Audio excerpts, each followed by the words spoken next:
Assalamualaikum warahmatullahi wabarakatuh. Adik-adik sekalian, mahasiswa mata kuliah Hukum Acara Perdata, adapun pada hari ini materi kita adalah terkait dengan tahapan atau alur persidangan di pengadilan.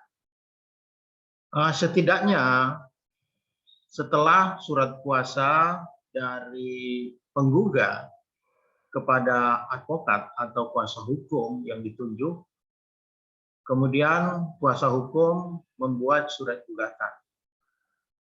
Maka tahapan selanjutnya yang harus diperhatikan adalah bahwa setelah gugatan selesai dibuat, ditandatangani, maka harusnya dan selayaknya didaftarkan ke pengadilan negeri sebagai otoritas peradilan atau pengadilan yang kemudian mengadili apakah gugatan yang disampaikan oleh penggugat itu dapat diterima, ditolak, atau juga dikabulkan ketika gugatan yang diajukan ke pengadilan negeri.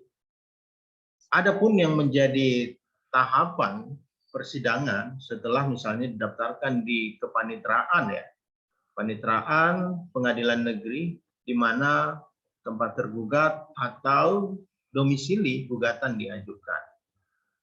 Pada tahap pertama, yaitu pada persidangan pertama, majelis hakim dalam hal ini majelis yang berjumlah ganjil membuka acara, membuka persidangan pada tahap pertama, yaitu sidang pertama, yaitu ketika para pihak hadir,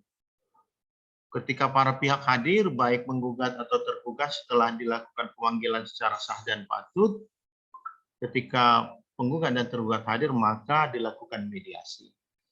Tapi kemudian, ketika penggugat atau tergugat tidak hadir, maka hakim memerintahkan kepada panitera untuk dilakukan pemanggilan.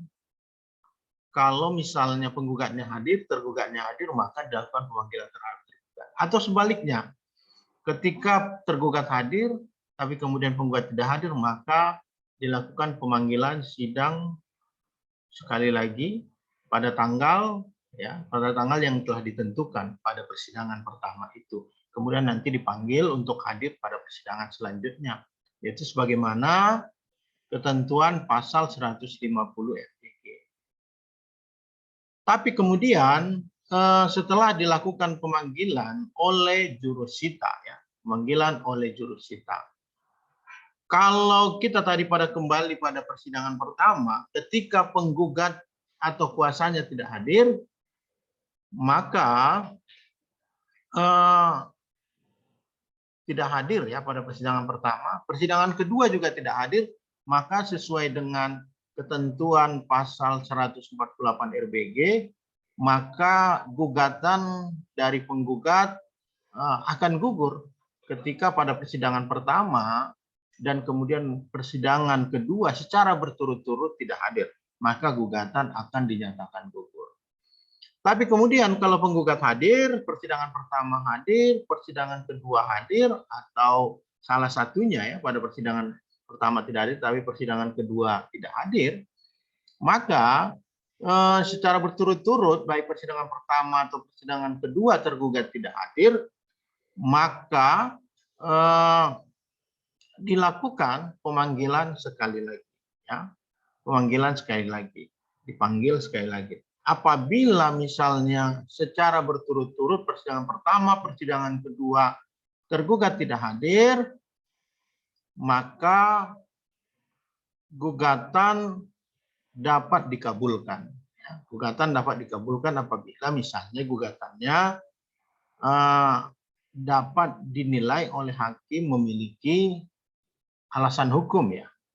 Jadi gugatannya secara hukum beralasan dan dapat diterima, maka dia gugatannya dikabulkan yang disebut dengan gugatan perstek. Tapi kemudian apabila gugatannya menurut penilaian majelis hakim tidak beralasan secara hukum, maka gugatan ditolak, tapi dia dalam kaitan perstek ya, artinya ketika 3 kali berturut-turut tergugat tidak hadir, maka harus diberikan putusan oleh majelis. Ya, kita kembali tadi pada persidangan pertama. Ketika persidangan pertama tadi dibuka oleh majelis, kemudian ternyata para pihaknya hadir, maka dilakukan mediasi. Atau kemudian tadi kalau merujuk persidangan pertama salah satu pihak tidak hadir, baik penggugat atau tergugat, maka persidangan kedua hadir, maka dilakukan mediasi. Untuk tahap pertama sebelum masuk pada pemeriksaan pokok perkara, maka dilakukan mediasi. Ya, lakukan mediasi oleh majelis hakim. Dan pada mediasi ini majelis yang menyidangkan pada perkara dimaksud tidak merupakan majelis mediasi. Karena mediasi sendiri dilakukan oleh mediator yang dipilih oleh para pihak. Apakah kemudian yang memilih atau menunjuk adalah para pihak atau menyerahkan kepada pengadilan untuk mediator yang melakukan mediasi pada perkara yang dimaksud. Ada 2 konsekuensi dari mediasi yang dilakukan.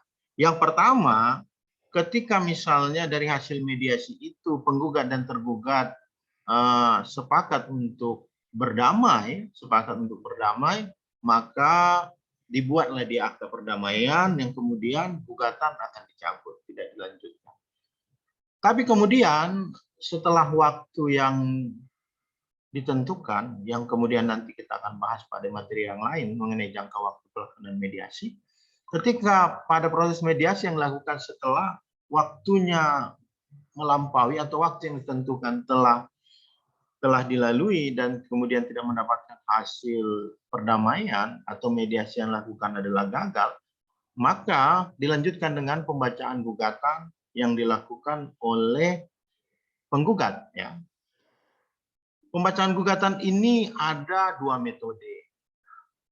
Secara teori memang penggugat membaca gugatan itu dari awal sampai akhir, ya, dibaca di muka persidangan. Tapi kemudian prakteknya pada belakangan adalah gugatan itu karena memang surat gugatan yang diajukan ke pengadilan itu diketik ya, ditanda tangan gitu ya, dan selanjutnya dibuat di copy ya, sebanyak majelis misalnya, majelisnya kalau 3, kemudian ada yang menjadi arsip perkara yaitu 4 ya.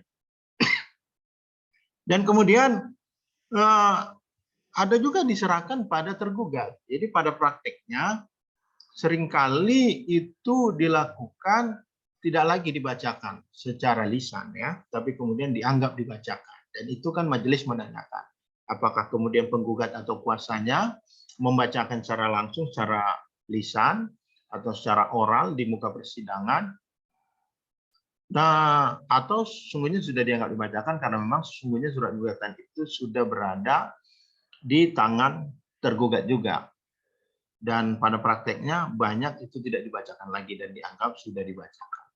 Maka untuk tahap selanjutnya persidangannya apakah seminggu kemudian atau 2 minggu kemudian atau misalnya ada waktu yang telah ditentukan. Selanjutnya dari gugatan yang diajukan oleh penggugat itu direspon oleh tergugat melalui jawaban ya, jawaban ini ada 2. Yang pertama adalah jawaban yang kemungkinan misalnya secara substansi menjawab atau menyetujui baik langsung atau secara tidak langsung dari uraian-uraian gugatan yang diajukan oleh penggugat. Atau juga jawaban ini misalnya adalah meluruskan cerita ya, meluruskan cerita misalnya ada yang kemudian tidak betul gitu ya. Atau justru misalnya dari jawaban ini membantah baik secara keseluruhan atau sebagian yang dilakukan oleh tergugat, yaitu yang disebut dengan eksepsi ya, sangkalan atau bantahan. Dari hasil eh, pembacaan jawaban dan eksepsi, jawaban dan atau eksepsi yang dilakukan oleh tergugat itu. Selanjutnya, apabila penggugat menganggap masih penting untuk dijelaskan atau ditambahi, atau kemudian pada gugatan pada tahap awal ada yang tidak jelas, maka dapat dimuat dalam replik. Dan selanjutnya, dari replik yang diajukan oleh penggugat itu, apabila juga tergugat menganggap bahwa harus ada yang tambahkan, maka dia menyampaikan duplik yang sering disebut dengan jawaban dari jawaban dari tergugat, gitu ya.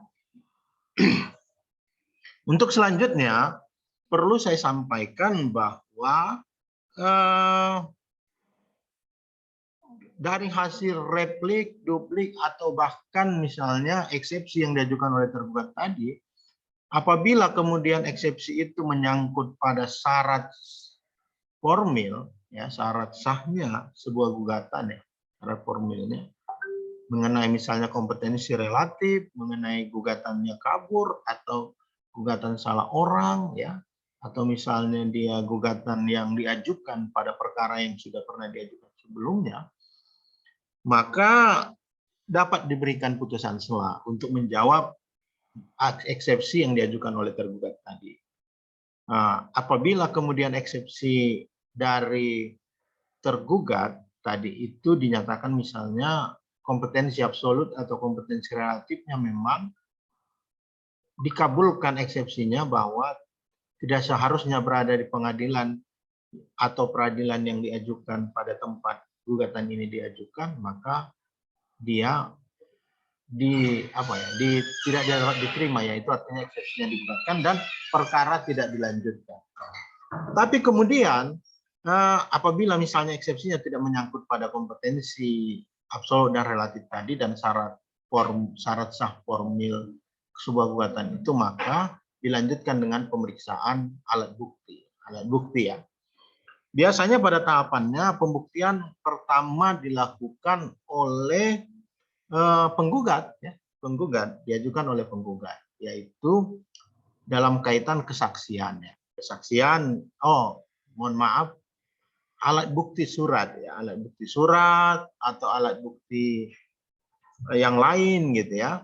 Misalnya dalam gugatan atau replik, ya, dalam replik yang diajukan dan kemudian itu tadi jawaban dan duplik yang diajukan oleh tergugat tadi, kemudian ada hal-hal yang kemudian disetujui, maka bisa menjadi bukti dalam kaitan persangkaan. Perlu saya sampaikan bahwa alat bukti dalam hukum acara perdata itu sebagaimana kita ketahui ada 5, ya. Yang pertama adalah alat bukti surat, ya. Yang kedua adalah saksi, yang ketiga adalah persangkaan, yang keempat adalah pengakuan, dan yang terakhir alat bukti sumpah, ya. Maka hal-hal ini dilakukan oleh penggugat, ya, dan kemudian mengajukan saksi. Saksi ini tentu harus minimal 2, ya, karena sebagaimana asas kekuatan pembuktian saksi dinyatakan bahwa satu saksi bukan saksi. Artinya apa? Kondisinya tetap saksi, tapi kemudian tidak layak dipertimbangkan kalau dia hanya satu saksi, ya. Maka selanjutnya setelah tadi penggugat mengajukan bukti, maka selanjutnya dipersilakan kepada tergugat untuk mengajukan bukti mulai dari alat bukti surat, saksi, persangkaan atau pengakuan, atau misalnya ketika misalnya proses pembuktiannya dianggap harus dibuktikan melalui sumpah, maka silakan tergugat mengajukan.